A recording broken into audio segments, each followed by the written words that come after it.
I knew this was coming. There were warnings. First off, what the hell is going on with the stock market? The Dow Jones Industrial hardly moved Tuesday, Wednesday, and Thursday, and in contrast, the S&P 500 reached a record close Thursday, which was its 10th closing high for the year. Friday, the Dow dropped 54 points, and the S&P lost 0.2%.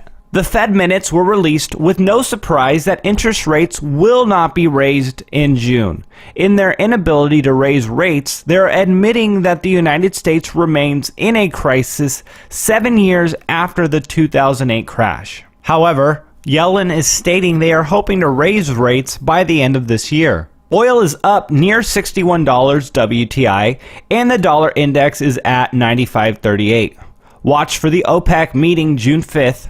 Again, we expect no production cuts.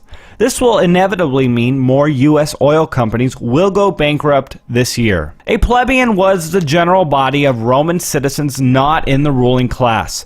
Today, Americans are being fleeced by the government.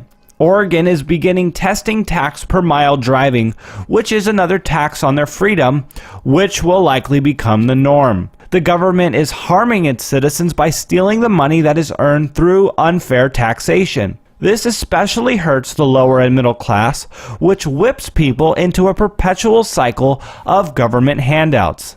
Over 100 million, or roughly a third of Americans, get some kind of federal food aid. What will they do when the government needs to cut its bills as the rest of the world dumps the dollar? Even if the world continued to tolerate the globalist siphoning of the world's wealth, the United States will still collapse under debt. Federal debt is expected to reach $40 trillion in 2035, just 20 years from now. The economy is not growing, and many are now speculating that official GDP numbers are massively inflating the U.S. economy just as they manipulate the unemployment numbers. The number of Americans receiving Social Security benefits will increase 53% by 2035.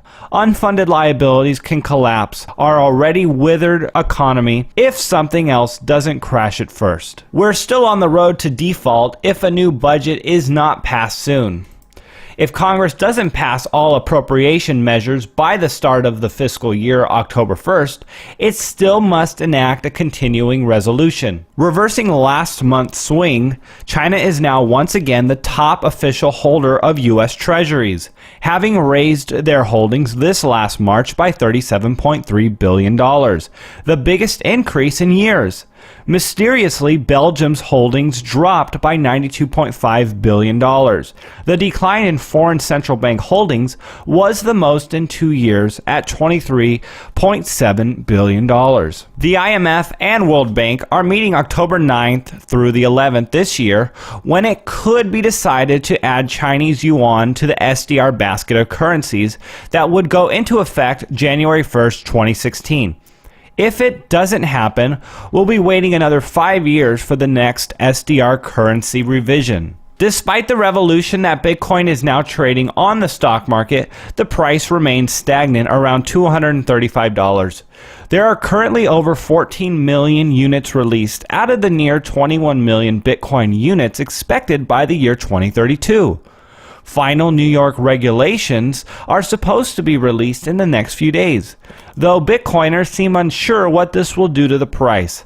Interestingly, the architect of the regulations, Benjamin Lawsky of the NYDFS, is stepping down next month after they are released. Perhaps a bigger catalyst for a rally will be the Bitcoin ETF going live, allowing investors the easiest way to buy and sell Bitcoin and redeem it through shares when they would like to. The GBTC stock has declined to $32, slightly overpriced compared to official Bitcoin prices since it represents 1/10 of a unit. Because it's difficult for the average person to convert their fiat into a Bitcoin exchange, the price is artificially depressed.